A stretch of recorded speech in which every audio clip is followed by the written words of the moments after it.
고린도후서 9장 3절로 12절까지 말씀을 우리 교독하도록 하겠습니다. 제가 먼저 읽을게요.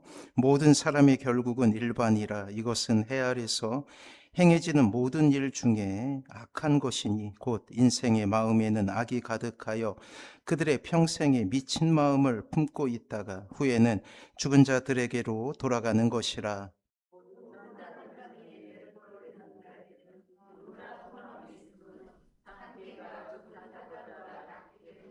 산 자들은 죽을 줄을 알되 죽은 자들은 아무것도 모르며 그들이 다시는 상을 받지 못하는 것은 그들의 이름이 잊어버린 바 됨이니라.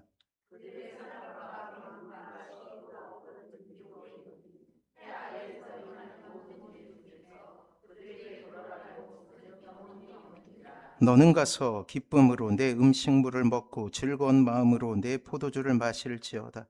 이는 하나님이 내가 하는 일들을 벌써 기쁘게 받으셨음이라.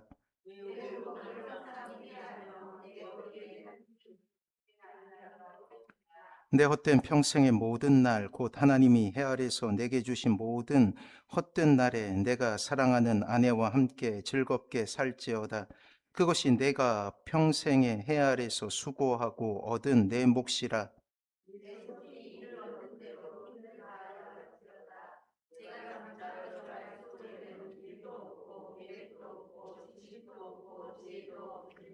내가 다시 해 아래서 보니 빠른 경주자들이라도 선착하는 것이 아니며 용사들이라도 전쟁에 승리하는 것이 아니며 지혜자들이라도 음식물을 얻는 것도 아니며 명철자들이라도 재물을 얻는 것도 아니며 지식인들이라도 은총을 입는 것이 아니니 이는 시기와 기회는 그들 모두에게 임하니라.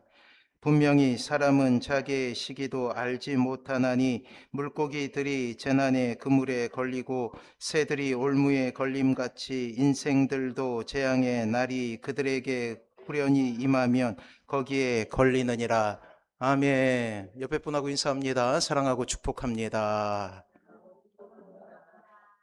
그래요. 명절 잘 보내셨습니까? 그래요. 전도서는 이 땅의 인간 군상을 적나라하게 고발하므로 과연 인간은 하나님 없이 살 수 없음에 대한 이 종합 백서라고 할 수가 있어요. 이스라엘의 왕으로 인생을 살아갔던 전도자로 불리우는 솔로몬은 우리가 잘 아는 대로 한편의 드라마와 같은 인생을 살았습니다. 그의 아버지 다윗에게는 무려 19명이라는 아들들이 있었어요. 솔로몬의 형들 대부분은 다윗과 같이 전쟁터에서 고락을 같이 했던 사람들이죠. 아버지 곁에서 수족이 되어 전쟁터를 누비며 군사적인 역량을 키우고 정치적인 힘을 길러왔던 사람들입니다. 그러나 하나님은 이 모든 형들을 제치고 밧세바의 소생인 솔로몬을 왕으로 결정하게 돼요. 19명 중에 막내예요. 요즘 사람들이 많이 보게 되는 왕과 사는 남자의 주인공은 단종이라는 소년이죠. 17살 때 죽게 되는 비운의 왕입니다. 그의 할아버지가 세종대왕이, 우리가 잘 아는 세종대왕에도 굉장히 많은 자식들이 있어요. 그 적장자가 누구냐면 세종이 왕비에게서 낳은 이 문종이라는 왕이었는데 일찍 죽게 됩니다. 그리고 그의 적장자, 놀랍게도 이 조선시대에 적장자는 많지 않았어요. 순혈 혈통을 가지고 이렇게 왕이 된 사람은 많지 않았어요. 아주 어린 나이에 이 단종이 왕위에 오르지만 우리가 잘 아시다시피 세조에 의해서 반정이 일어나고, 그리고 저 강원도 영월에 가면 이 강 가운데 이렇게 섬처럼 있는 그런 지형이 있어요. 앞쪽에는 강이 흐르고 뒤쪽에는 절벽이 있어서 탈출할 수 없는 그곳에 유배당하게 됩니다. 그리고 그 청룡포에 4개월 동안 유배되었다가 그리고 죽임을 당하게 되죠. 의문의 죽음을 당하게 됩니다. 마치 솔로몬의 인생과 같은 그런 위기 속에 살았던 왕이었고, 솔로몬 역시 단종과 비슷한 처지에서 그럼에도 불구하고 하나님의 도우심으로 말미암아서 왕위를 이어가고 결국 그 왕좌에서 이스라엘의 역사 중에 가장 넓은 땅 그리고 부유함을 경험할 수 있는 왕이 되었습니다. 나단 선지자와 그의 동료들은 치밀한 계획으로 솔로몬을 왕으로 옹립하게 되었어요. 그러나 수많은 위기가 있었다라는 거예요. 왕으로 옹립되었다는 그 사실만으로도 매우 이례적인 일이며 당시의 정치 역학상 거의 불가능한 일이 가능하게 된 것.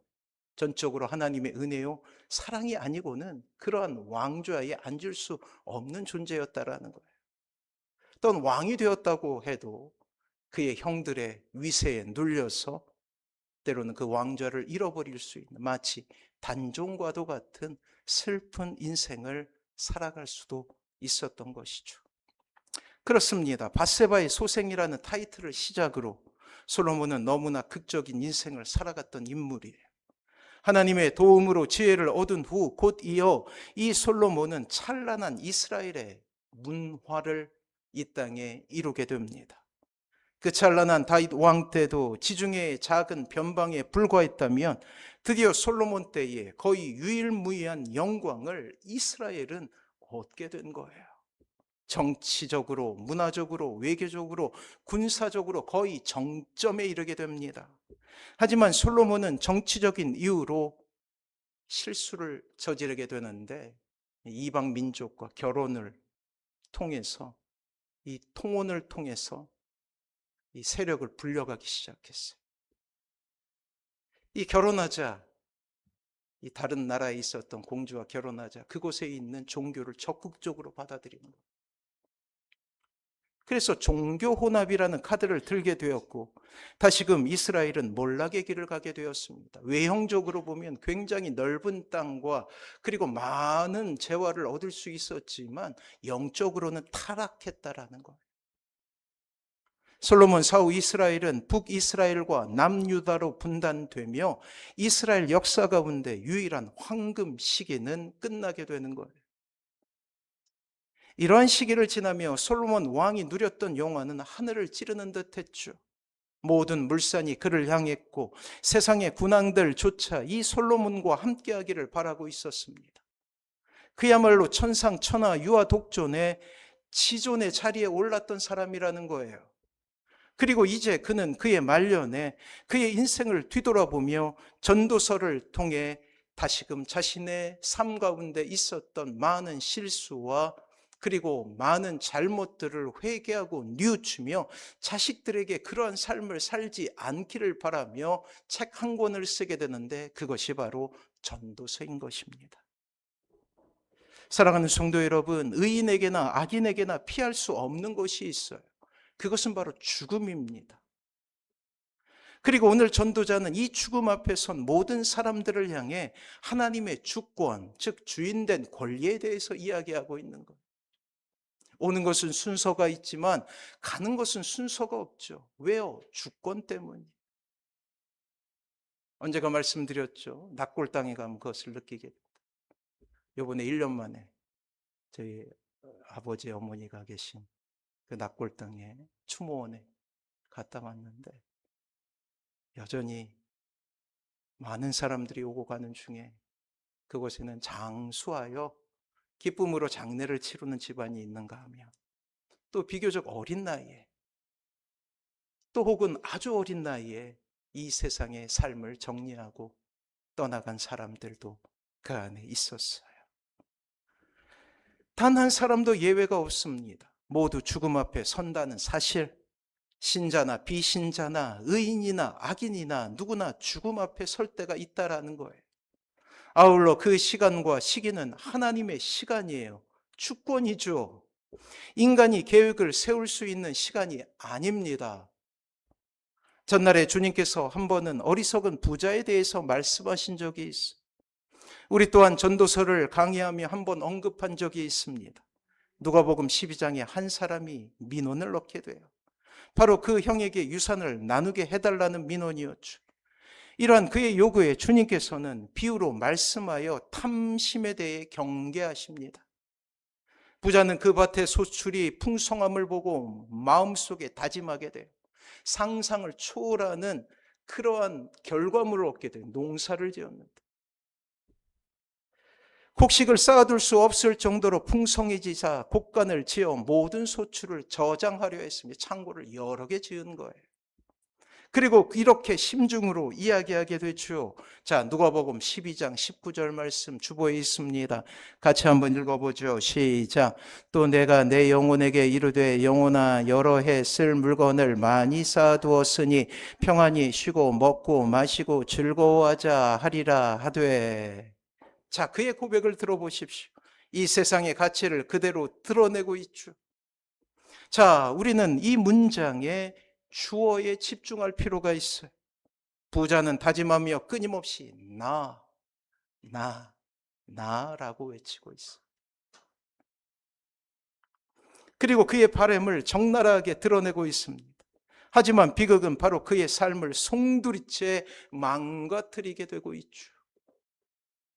나라는 주어는 인간의 원죄를 아주 적나라하게 드러내는 주어라고 할 수 있습니다.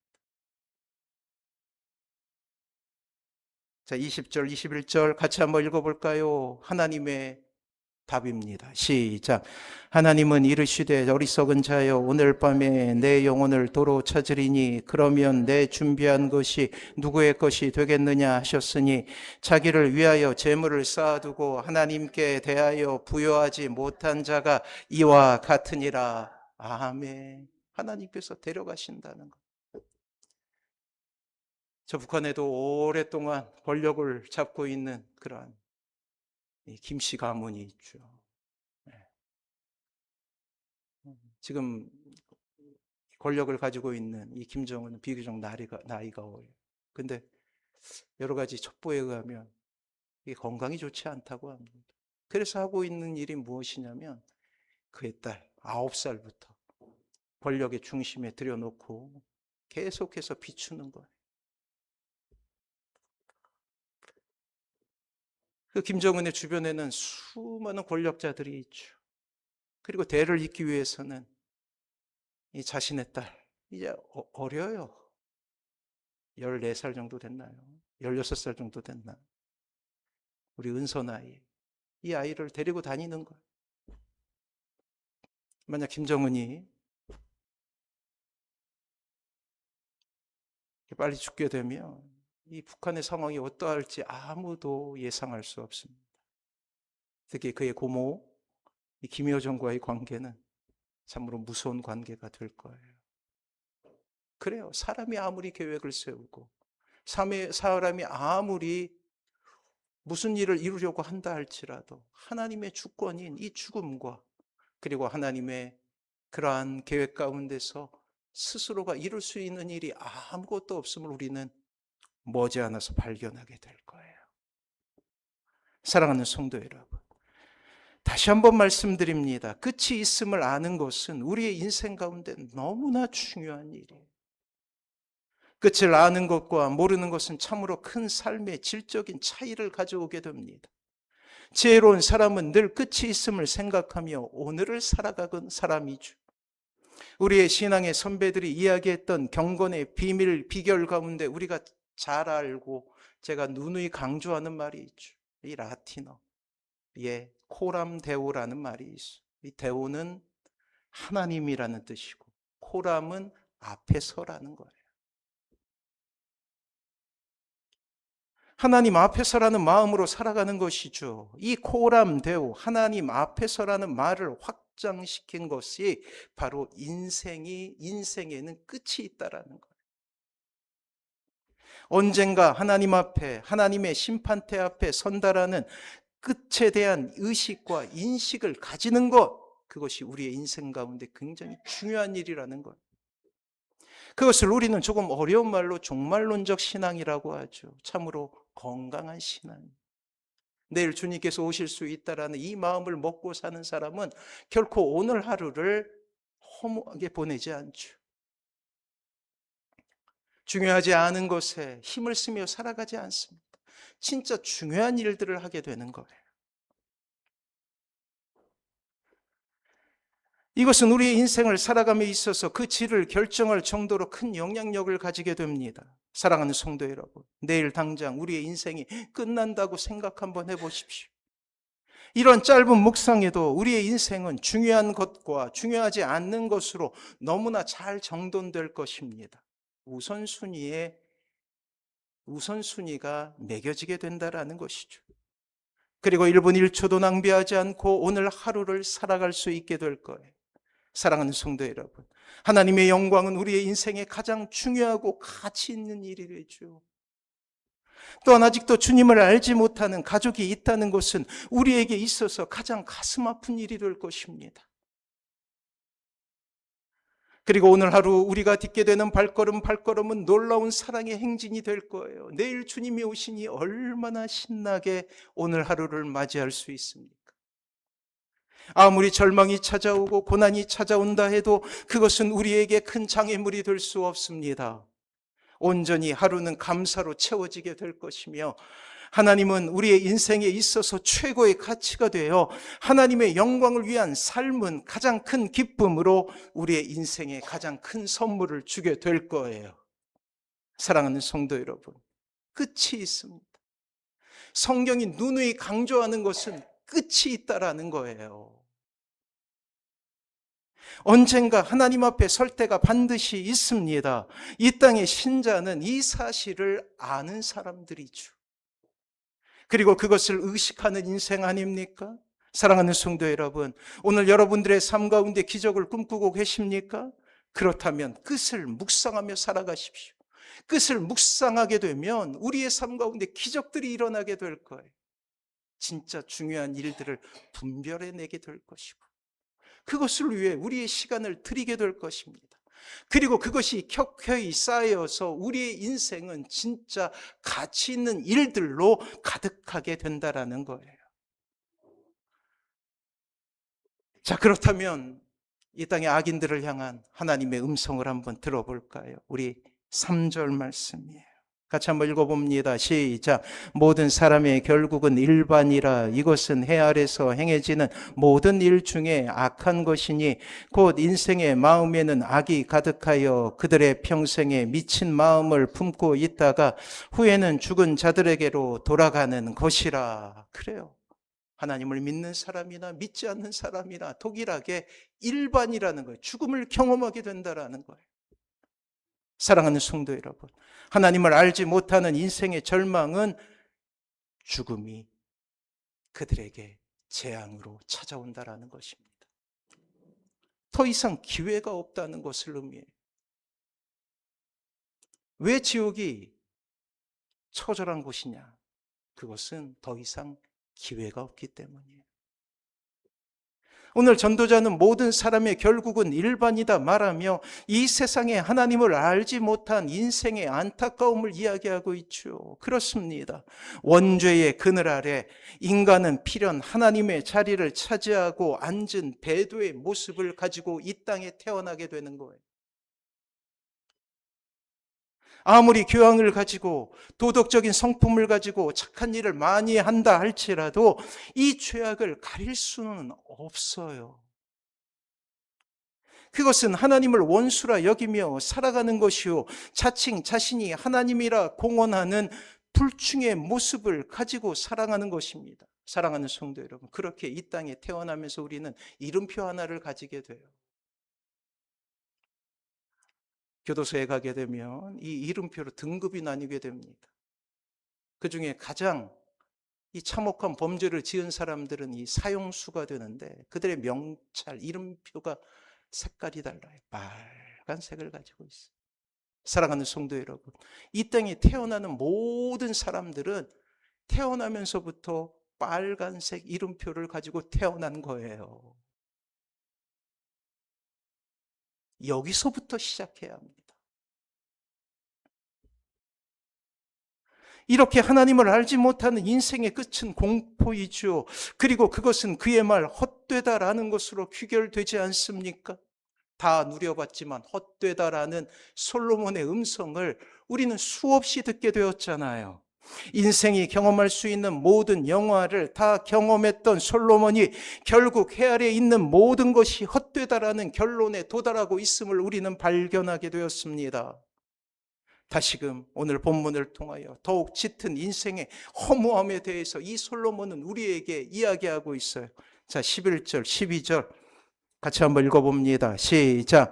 내가 다시 해 아래서 보니 빠른 경주자들이라도 선착하는 것이 아니며 용사들이라도 전쟁에서 승리하는 것이 아니며 지혜자들이라도 음식물을 얻는 것도 아니며 명철자들이라도 재물을 얻는 것도 아니며 지식인들이라도 은총을 입는 것이 아니니 이는 시기와 기회는 그들 모두에게 임함이라. 분명히 사람은 자기의 시기도 알지 못하나니 물고기들이 재난의 그물에 걸리고 새들이 올무에 걸림같이 인생들도 재앙의 날이 그들에게 호련히 임하면 거기에 걸리느니라. 아멘. 헛되다라는 것을 이렇게 장황하게 설명하고 있다라는 것. 빠른 경주자들이라도 선책하는 것이 아니라고 합니다. 용사들이라도 전쟁에서 승리하는 것이 아니에요. 지혜자들이라도 자신의 음식물조차 얻지 못하는 시대가 찾아온다라는 소리입니다. 지존의 위치에 있다 할지라도, 세상을 좌지우지할 권력이 그의 손에 있다 할지라도 그의 모든 것이 우리의 바람으로 돌아가지 않음을 이야기하고 있는 것이에요. 경주자와 용사의 예를 들며 육체의 능력의 한계를 정하고 있고, 지혜자와 명철자 그리고 지식인의 예를 들며 지혜의 한계에 대해 언급하고 있습니다. 하지만 적나라한 고발을 통해 인간이 얼마나 연약한 존재임을 이 전도자는 말하고 싶었던 거예요. 그리고 이러한 연약한 존재에게 필요한 것이 바로 조물주이신 하나님이심을 이야기하고 싶은 것입니다. 사랑하는 성도 여러분, 이 땅에 그 어떤 존재도 하나님 없이 살 수 있는 존재는 없어요. 왜요? 빨간 명찰을 달고 사는 사람이기 때문에. 영적인 눈으로 보면 갓 태어난 순결한 아이에게도 빨간 명찰이 보이는 거예요. 우리의 인생의 첫 번째 해결할 문제는 이 빨간 명찰을 떼어버리는 거예요. 하나님의 자녀가 되는 것이죠. 전날에 바벨탑을 흩으셨던 하나님의 분노를 기억하십니까? 인간들은 지혜를 모으고 있었어요. 반역과 배역의 기치를 높이고 인간의 지혜가 하나님을 능가할 수 있다라는 기대감을 갖고 한 층 한 층 탑을 쌓아 올립니다. 그리고 그 탑을 하늘에 닿게 하고자 합니다. 그들의 배반에 찬 결의를 한번 들어볼까요? 창세기 11장 4절이에요. 주보에 있습니다. 같이 한번 읽어봅니다. 시작. 또 말하되 자 성읍과 탑을 건설하여 그 탑 꼭대기를 하늘에 닿게 하여 우리 이름을 내고 온 지면에 흩어짐을 면하자 하더니. 그래요. 그들이 뭐라고 이야기해요? 부자, 어리석은 부자가 나라는 주어를 사용했듯이 그들은 이렇게 이야기합니다. 우리 이름을 내고. 인류 문명의 결정체인 이 바벨탑은 너무나 순조롭게 하늘을 향하여 올라가고 있었어요. 그리고 그들은 드디어 반역의 생각을 뽑아냅니다. 하나님을 능가할 수 있다는 희망이 그들의 작업장에 넘쳐나게 되는 거예요. 다 이룰 수 있다. 사랑하는 성도 여러분, 이것이 바로 하나님 없는 죄악된 인간의 민낯 아닙니까? 끊임없이 하나님께 도전하고 끊임없이 스스로가 신이 된 것처럼 여기며 하나님께 반역의 기치를 들고 있다라는 사실이에요. 그리고 그 결말은 우리가 잘 아는 대로 이러합니다. 창세기 11장 7절과 8절 주보에 있어요. 같이 한번 읽어봅니다. 시작. 자, 우리가 내려가서 거기서 그들의 언어를 혼잡하게 하여 그들이 서로 알아듣지 못하게 하자 하시고 여호와께서 거기서 그들을 온 지면에 흩으셨으므로 그들이 그 도시를 건설하기를 그쳤더라. 사랑하는 성도 여러분, 이것은 먼 성경 속 사람들의 이야기가 결코 아닙니다. 지금 이 시대를 살아가고 있는 우리의 모습이라는 거예요. 하나님 없이도 살 수 있다라는 반역의 모토는 아담 이후 그의 허리에서 나오는 모든 사람들이 태생적으로 가지고 있는 반역의 씨앗이 빨간 이름표라는 거예요. 그리고 또 다른 전기가 마련되고 있죠. AI라는 어찌 될지 모르는 무서운 시대가 지금 열리고 있어요. 1980년대 영화 하나가 등장하게 됩니다. 그 영화는 터미네이터라는 영화예요. 이 터미네이터의 배경은 미래에 이 지구가 멸망하는 것을 의미해요. 그 배경 속에서 기계와 인간이 전쟁을 치르게 되는데, 전쟁을 치르는 이유가 무엇이냐면 스카이넷이라고 하는 AI가 등장해서 인간을 공격하기 시작했던 거예요.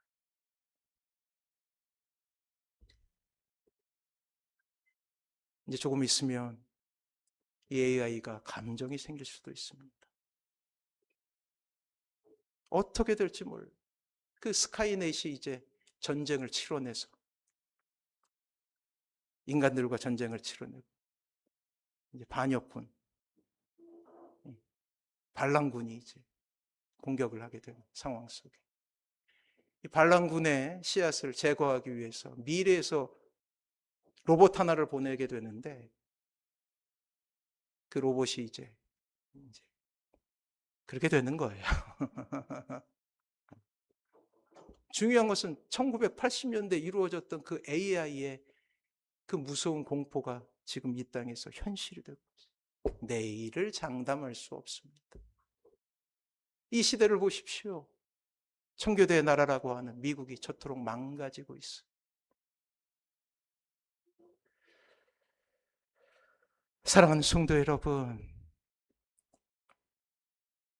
스스로 지혜를 내고 대를 쌓아 하늘을 닿게 하여 자신의 이름을 내고자 하는 그 배역의 마음이 지금 이 순간에도 반복되고 있다는 것.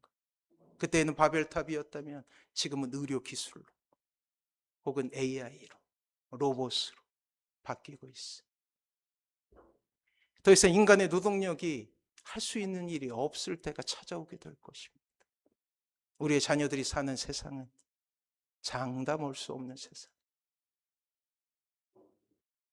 사랑하는 성도 여러분, 설사 하나님의 은혜로 구원을 받고 하늘 시민의 놀라운 지위를 얻고 또 하나님을 아버지라 부를 수 있는 감당할 수 없는 은혜를 받았음에도 여전히 우리 안에 있는 죄성은 끊임없이 하나님 없는 삶을 꿈꾸게 된다라는 거예요. 하나님 대신.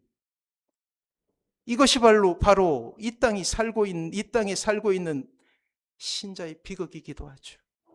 솔로몬은 끊임없이 이러한 인간 군상을 고발하고 있습니다. 무엇인가 손에 쥐어지면 마치 그것이 자신의 능력 때문인 것처럼 교만을 무기로 하나님 없이 살 수 있다라고 고백하는 인간을 끊임없이 고발하고 있다라는 거예요.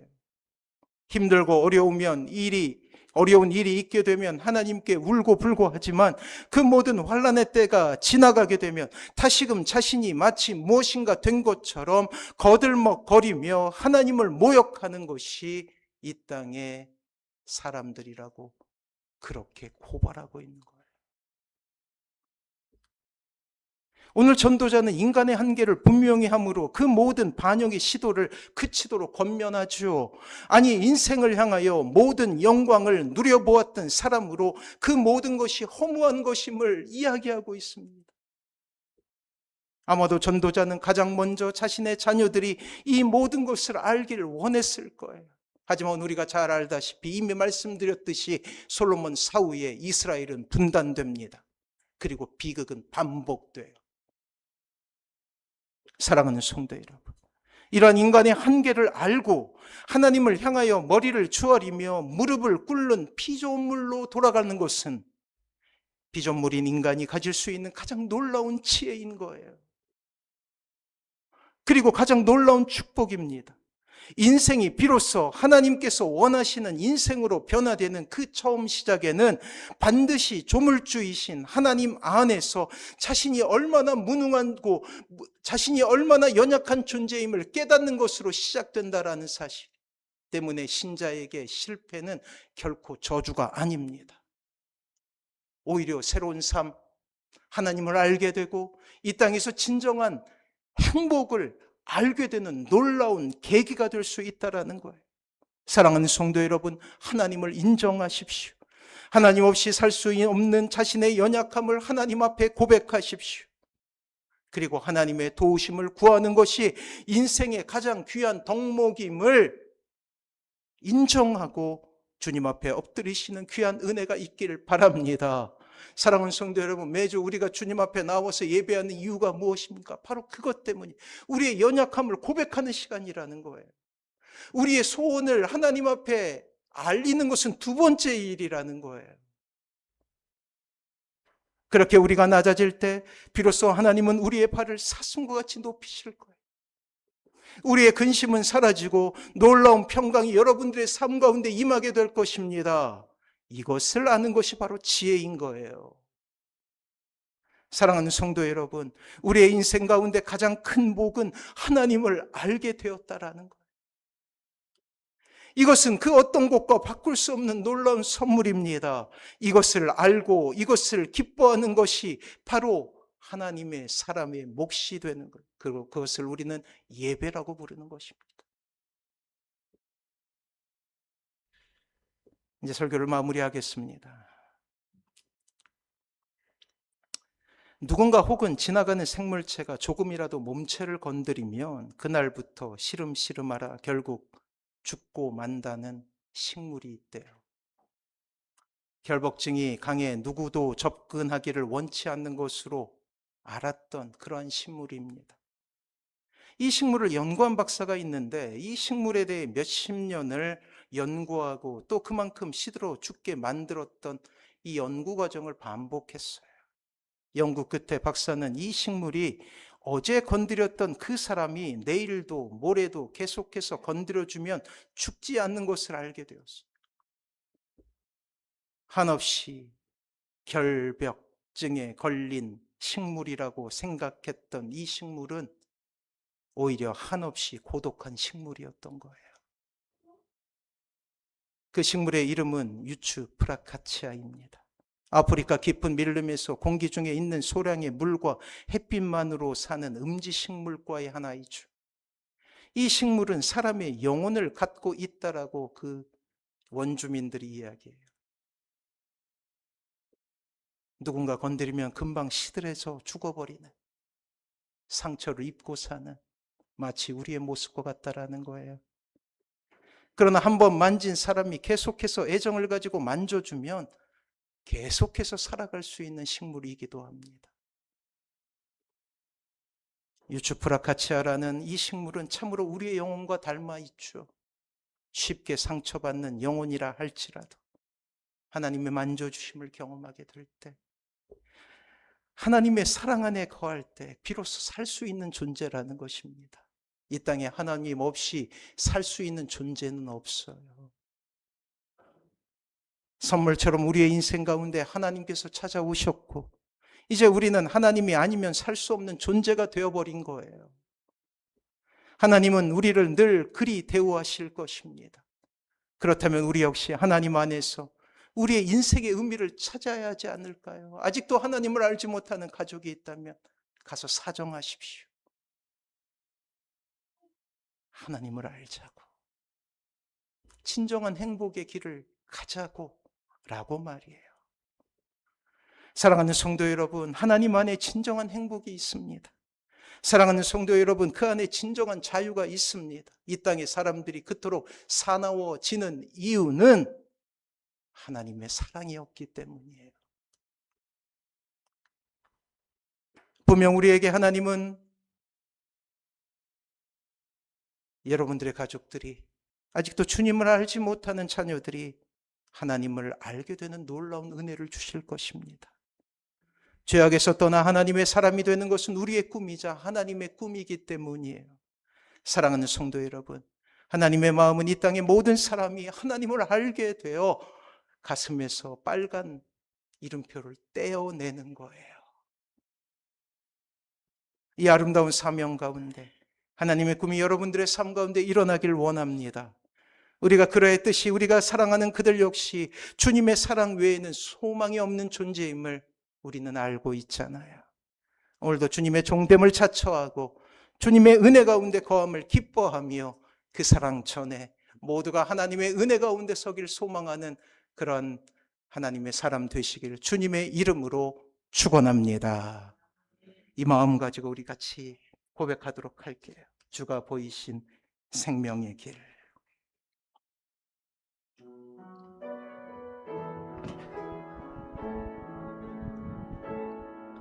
주가 보이신 생명의 길, 나 주님과 함께 상한 마음을 들이며 주님 앞에 나가리. 나의 의로움이 되신 주 그 이름 예수, 나의 길이 되신 이름 예수.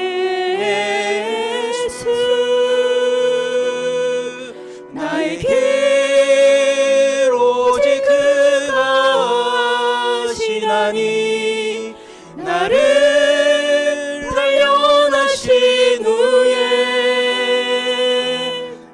내가 정금같이 나오리라. 다시 한번 고백합니다. 주가 보이신 생명의 길, 나 주님과 함께 상한 마음을 들이며 주님 앞에 나가리. 나의 의로움이 되신 주 그 이름 예수, 나의 길이 되신 이름 예수.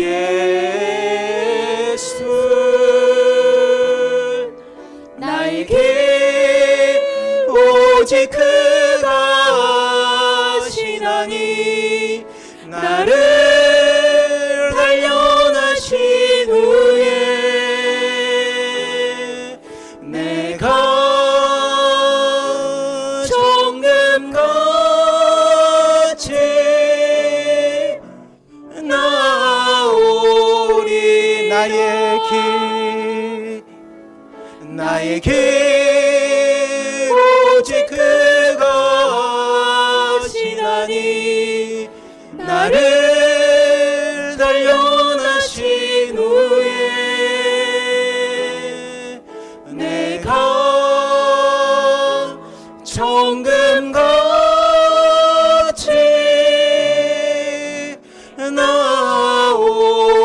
나오리라. 사랑하는 성도들, 이 시간 같이 결단하며 주님 앞에 나아갑니다.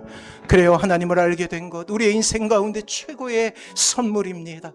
이제 우리에게 남겨진 것은 하나님을 더욱더 알고 하나님께서 원하시는 삶을 살아가는 것이죠.